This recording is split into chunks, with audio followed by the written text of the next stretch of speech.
Эдуард Асадов. Баллада о ненависти и любви.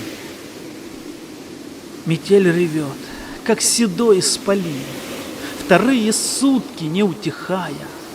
Ревет, как 500 самолетных турбин, и нет ей проклятой конца и края. Пляшет огромным белым костром, глушит моторы и гасит фары. В замете снежный аэродром, служебное здание и ангар. В прокуренной комнате тусклый свет. Вторые сутки не спит радист. Он ловит, он слушает треск и свист.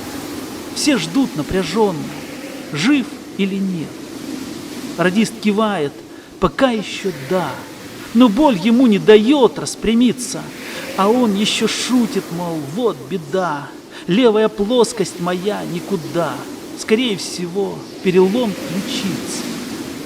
Где-то буран, ни огня, ни звезды. Над местом аварии самолета лишь снег заметает обломков следы до замерзающего пилота. Ищут тракторы день и ночь, да только впустую. До слез обидно, разве найти тут, разве помочь? Руки в полуметре от фар не видно. А он понимает, а он и не ждет, лежа в ложбинке, что станет гробом. Трактор, если даже придет, то все равно в 2 шагах пройдет и не заметит его под сугробом. Сейчас любая зазря операция, и все-таки жизнь покуда слышна. Слышна, ведь его портативная рация чудом каким-то, но спасена.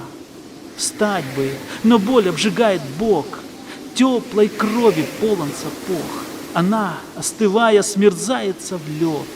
Снег набивается в нос и рот. Что перебито, понять нельзя. Но только не двинуться, не шагнуть. Вот и окончен, видать, твой путь. А где-то сынишка, жена, друзья. Где-то комната, свет, тепло. Не надо об этом, в глазах темнеет. Снегом, наверное, на метр замело. Тело сонливо деревенеет. А в шлемофоне звучат слова: «Алло, ты слышишь? Держись, дружище, тупо кружится голова. Алло, мужайся, тебя разыщут». Мужайся? Да что он, пацан или трус? В каких ведь бывал переделках грозных. Спасибо, вас понял, пока держусь.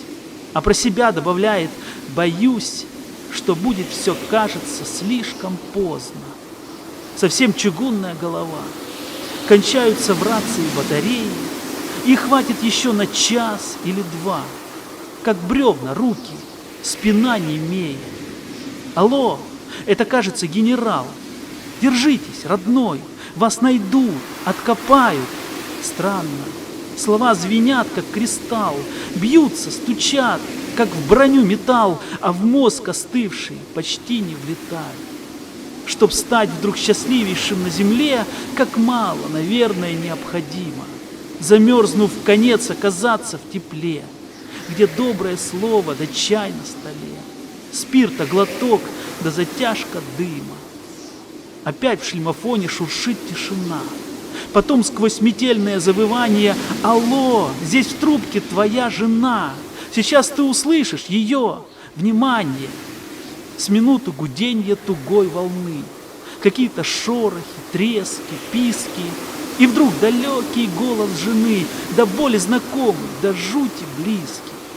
Не знаю, что делать и что сказать. Милый, ты сам ведь отлично знаешь, что, если даже совсем замерзаешь, надо выдержать, устоять. Хорошая, светлая, дорогая, ну как объяснить ей в конце концов, что он ненарочно же здесь погибает, что боль даже слабо вздохнуть мешает, и правде надо смотреть в лицо. Послушай, синоптики дали ответ: буран окончится через сутки. Продержишься, да? К сожалению, нет. Как нет? Да ты не в своем рассудке. Увы, все глуше звучат слова. Развязка, Вот она, как не тяжко, живет еще только одна голова, а тело — остывшая деревяшка. А голос кричит: ты слышишь? Ты слышишь? Держись! Часов через 5 рассвет. Ведь ты же живешь еще, ты же дышишь. Но есть ли хоть шанс? К сожалению, нет. Ни звука, молчание, наверное, плачет. Как трудно последний привет послать. И вдруг, раз так, я должна сказать. Голос резкий, нельзя узнать. Странно, что это может значить. Поверь, мне горько тебе говорить. Еще вчера я под страха скрыла. Но раз ты сказал, что тебе не дожить, то лучше, чтоб после себя не корить, сказать тебе коротко все, что было. Знай же, что я дрянная жена, и стою любого худого слова. Я вот уже год тебе не верна, и вот уже год, как люблю другого. О, как я страдала, встречая пламя твоих горячих восточных глаз. Он молча слушал ее рассказ, слушал, может, в последний раз, сухую былинку зажав зубами. Вот так целый год я лгала, скрывала, но это от страха, а не со зла. Скажи мне имя. Она помолчала, потом, как ударив имя, сказала, лучшего друга его назвала. Затем добавила торопливо: мы улетаем на днях на юг. Здесь трудно нам было бы жить счастливо. Быть может, все это не так красиво, но он не совсем уж бесчестный друг. Он просто не смел бы, не мог, как и я, выдержать, встретясь с твоими глазами. За сына не бойся, он едет с нами. Теперь все заново, жизнь и семья. Прости, не ко времени эти слова, но больше не будет иного времени. Он слушает молча, горит голова, и словно бы молот стучит по темени. Как жаль, что тебе ничем не поможешь. Судьба перепутала все пути. Прощай, не сердись и прости, если сможешь. За подлость и радость мою прости. Полгода прошло или полчаса. Наверное, кончились батареи. Все дальше, все тише шумы и голоса. Лишь сердце стучит все сильней и сильнее. Оно грохочет и бьет в виски. Оно полыхает огнем и ядом. Оно разрывается на куски. Что больше в нем, ярости или тоски, взвешивать поздно, да и не надо. Обида волной заливает кровь. Перед глазами сплошной туман. Где дружба на свете и где любовь? Их нету, и ветер, как эхо, вновь. Их нету. Все подлость и все обман. Ему в снегу суждено подыхать, как псу, коченея под стоны вьюги, чтоб два предателя там, на юге, со смехом бутылку открыв на досуге, могли поминки по нем справлять. Они совсем затиранят мальца и будут усердствовать до конца, чтобы вбить ему в голову имя другого и вырвать из памяти имя отца. И все-таки светлая вера дана душонке трехлетнего пацана. Сын слушает гул самолетов и ждет, а он замерзает, а он не придет. Сердце грохочет, стучит в виски, взведенное словно курок нагана. От нежности, ярости и тоски оно разрывается на куски.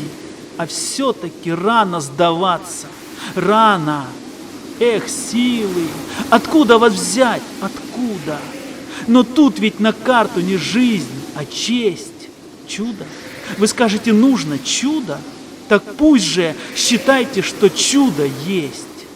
Надо любою ценой подняться и всем существом, устремясь вперед, грудью от мерзлой земли оторваться, как самолет, что не хочет сдаваться, а сбитый снова идет на взлет. Боль подступает такая, что, кажется, замертво рухнешь в сугроб ничком, и все-таки он, хрипя, поднимается. чудо, как видите, совершается. Впрочем, о чуде потом. Швыряет буран ледяную соль. Но тело горит, будто жарким летом. Сердце колотится в горле где-то. Багровая ярость да черная боль. Вдали сквозь дикую карусель глаза мальчишки, что верно ждут. Они большие во всю метель. Они как компас его ведут. Не выйдет, неправда, не пропаду. Он жив, он двигается, ползет, встает, качается на ходу, падает снова и вновь встает. К полудню буран захерел и сдал. Упал и рассыпался вдруг на части. Упал, будто срезанный наповал, выпустив солнце из белой пасти. Он сдал в предчувствии скорой весны, оставив после ночной операции на чахлых кустах клочки седины, как белые флаги капитуляции. Идет на бреющем вертолет, ломая безмолвнее тишины, 6-й разворот, 7-й разворот. Он ищет, и вот, темная точка средь белизны. Скорее, от рева земля тряслась, скорее, ну что там, зверь, человек? Точка качнулась, приподнялась и рухнула снова в глубокий снег. Все ближе, все ниже, довольно, стоп. Ровно и плавно гудят машины, и первой без лесенки прямо в сугроб метнулась женщина из кабины. Припала к мужу: ты жив, я знала, все будет так, не иначе. И шею бережно обхватив, что-то шептала, смеясь и плача. Дрожа целовала, как в полусне, замерзшие руки, лицо и губы. А он еле слышно, с трудом, сквозь зубы: не смей, ты сама же сказала мне. Молчи, не надо, все бред, все бред. Какой же меркой меня ты мерил? Как мог ты верить, а впрочем нет? Какое счастье, что ты поверил. Я знала характер твой, все рушилось, гибло, хоть вой, хоть реви. И нужен был шанс, последний, любой. А ненависть может гореть порой даже сильнее любви. И вот говорю, а сама трясусь, играю какого-то подлеца. И все боюсь, что сейчас сорвусь, что-нибудь выкрикну, разревусь, не выдержав до конца. Прости же за горечь, любимый мой. Всю жизнь за один твой взгляд. Да, я как дура пойду за тобой, хоть к черту, хоть в пекло, хоть в самый ад. И были такими глаза ее, глаза, что любили и тосковали. Таким они светом сейчас сияли, что он посмотрел в них и понял все.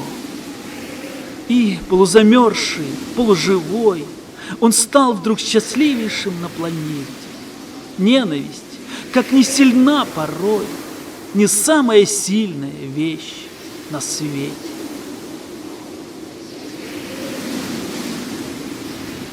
Эдуард Асадов.